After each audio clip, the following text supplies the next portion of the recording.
Well, good morning, magical one, and happy Saturday. It is July 25th, and I am again outside because since I did my creative reset, I feel so much better. And the first thing in the morning after waking up and having a healthy breakfast, I ventured outside. And so I was like, I need to do this more often because, again, I feel so much better and it feels like my creativity is coming back. So, why not do the things more often that we know are good for us? And I came to this place where there is so many different kinds of birds, and as you can see, like flowers and insects, and I just am having the best time of my life just watching birds. Like, who needs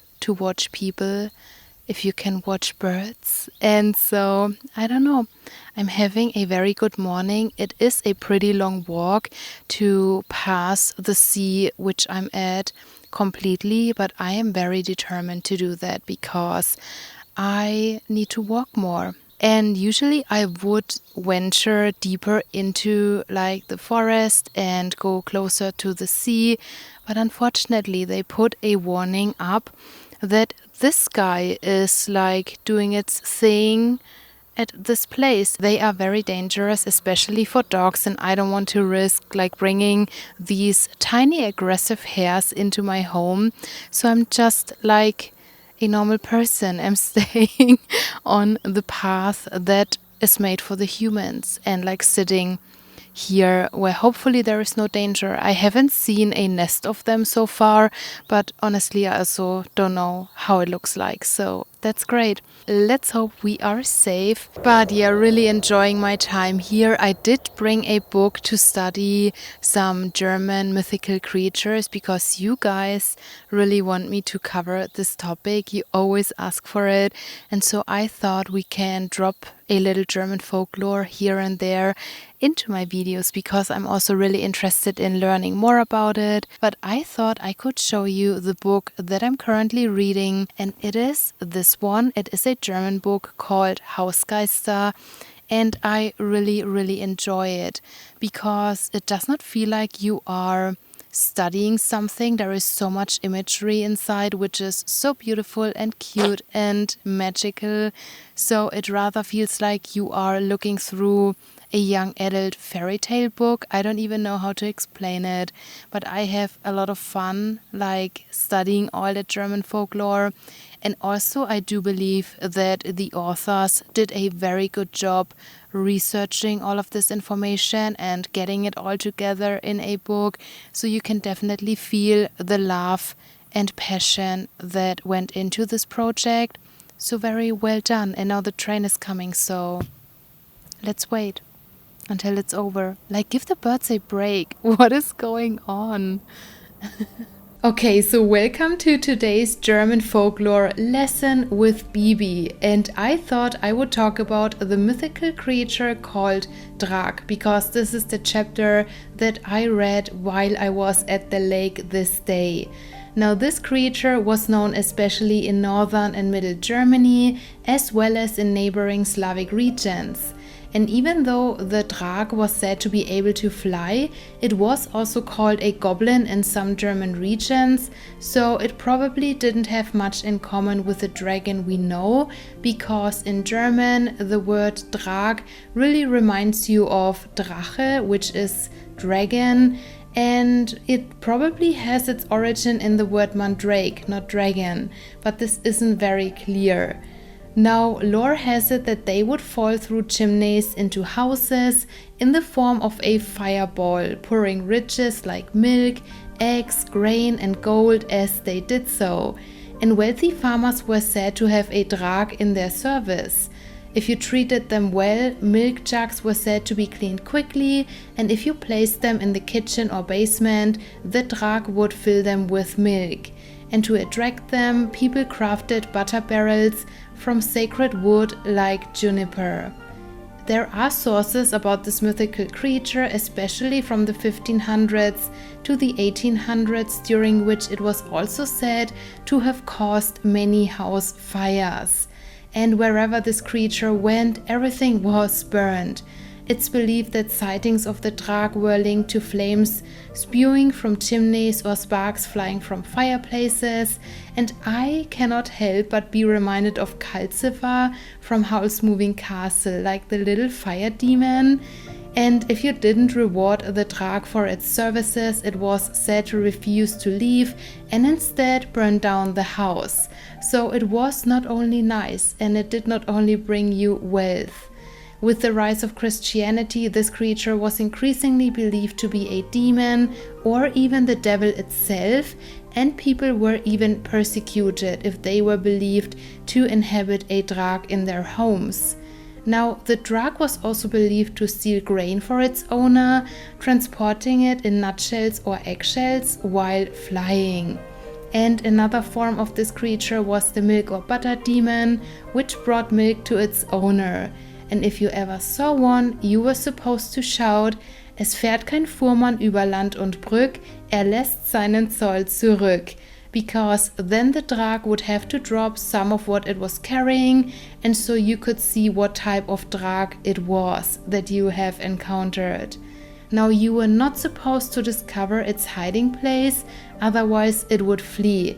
And getting rid of it wasn't easy. It sometimes required lying on a dung heap. Yes, really. Eventually, science began to explain the phenomenon of the Drak. It was likely connected to the appearance of the fire in the fireplace, or even shooting stars crossing the sky, which people believed to be the Drak. But belief in this creature persisted well into the early 20th century. Now let me know in the comments, have you ever heard of the Drak?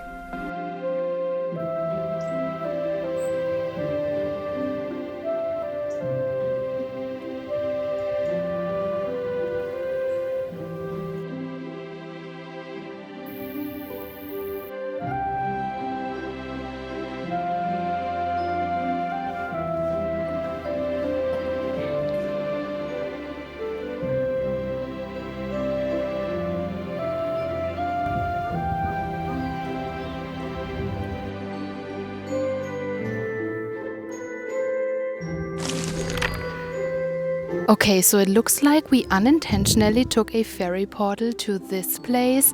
This is not where I wanted to go. So let's take another ferry portal, this time with a goal in mind, and let's collect tiny little flowers like a real fairy would do in summer. Okay, so this is where I had in mind. I don't know if we are going to find any flowers, but let's just explore. I have some tiny little jars and I really want to collect some flowers for winter. And so when it is white and cold outside, I can look at my precious little dried flowers and remember summer and just wish back for the warmer days when now I want colder days. But that's always how it is, right?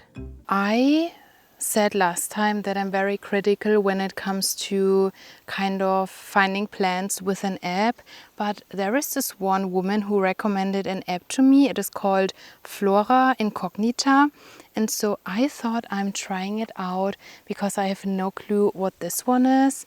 And so let's see, and of course do our own research.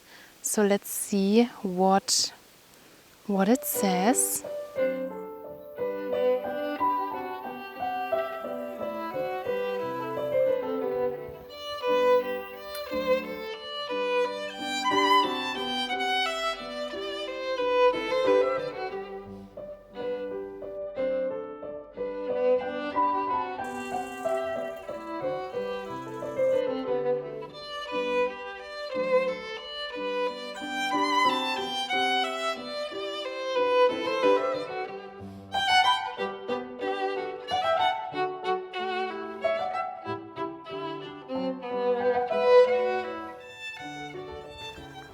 Okay, we are back home.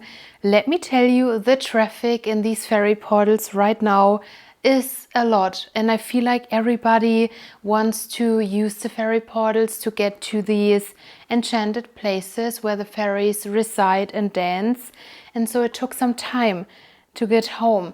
Got a cold beverage, really happy. It really is like a fairy kind of drink because it has berries inside, and look at the color. I'm so happy that I can cool off a little bit because it got really hot. It was like 30 degrees outside, and I have been under the sun for way too long for my liking.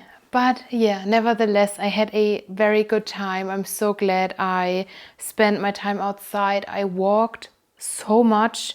My smartphone was going crazy. It was like, why are we suddenly walking that much? What's going on, girl? Because during like my week, I don't walk a lot. I can't because I have to work. And so yeah, I don't know. It was good. It was really good. Okay, very much needed. Now, let me show you something because I thought that we could end the day to craft a little bit. And at the thrift store yesterday, I didn't film it because sometimes I just like to look and enjoy without the pressure of filming and people staring at me. So I found this beautiful clock, and when I saw it right away, saw its potential, because you know that I always see potential in like things that people feel like are outdated or ugly, and this is definitely something my great grandmother would have in her house. So I feel like we can work with it. And so my idea is to kind of embroider and craft a moth. Maybe let me show you the vision that I have so you can understand what I mean. So let editing BB and drawing BB explain what she can't. Let's go. Okay, so when I saw this clock, I knew immediately that I wanted to craft 2 trees, one on each side. I thought the shape is just perfect for it. And of course I wanted it to be more fairy core, so mushrooms were a must. And I really wanted it to give the impression of this is indeed a magical artifact found in fairy realm. So I wanted to embroider a magical little moth friend, and I don't know what it is, but crafting something which is then put behind glass to really make it look like it is a magical ancient artifact that needs to be protected makes me so happy. Like, I am obsessed with these crafts now.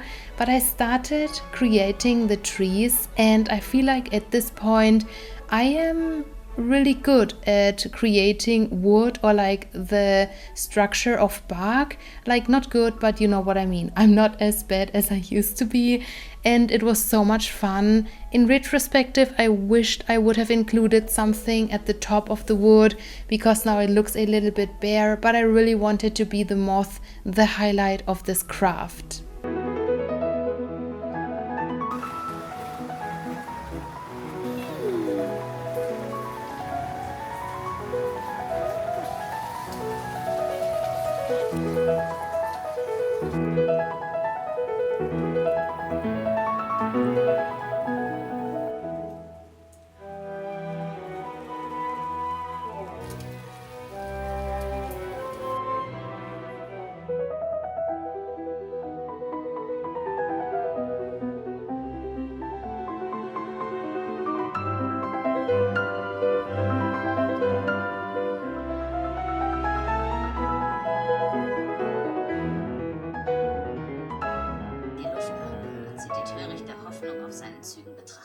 Okay, so good morning. It is the next day and I know I look super tired. I can barely keep my eyes open because I embroidered the whole night. I really wanted to finish the first pair of wings and kind of see if I like the color combination, and I think I did a really good job. I mean, I really like the colors I was using, and so yeah, very happy with these. But obviously we are only halfway through.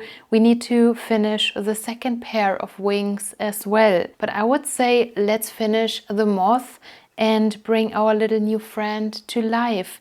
And then, yeah, I don't know. Let's see what else we can do. Maybe visit a medieval festival. This would be very cute and cool.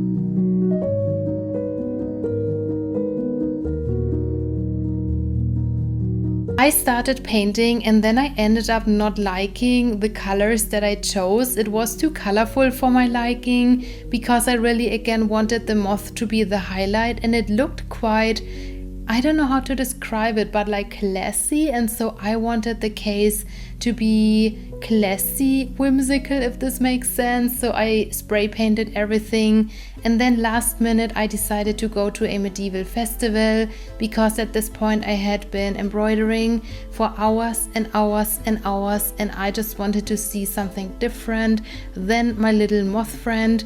Unfortunately, there weren't many people and there weren't many things to do as an adult, to be honest, so it was not really exciting. The most exciting thing was talking to this lady who was making these books by herself, and so I ended up leaving after I think an hour or so to finish the little moth friend.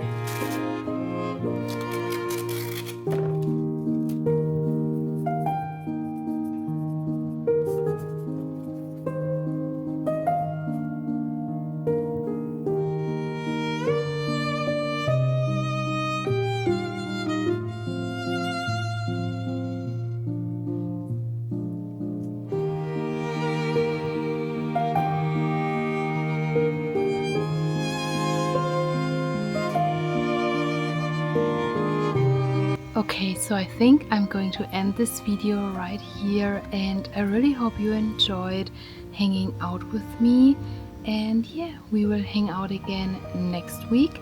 So I really hope you have a beautiful magical week, and see you then. Bye bye, magical one.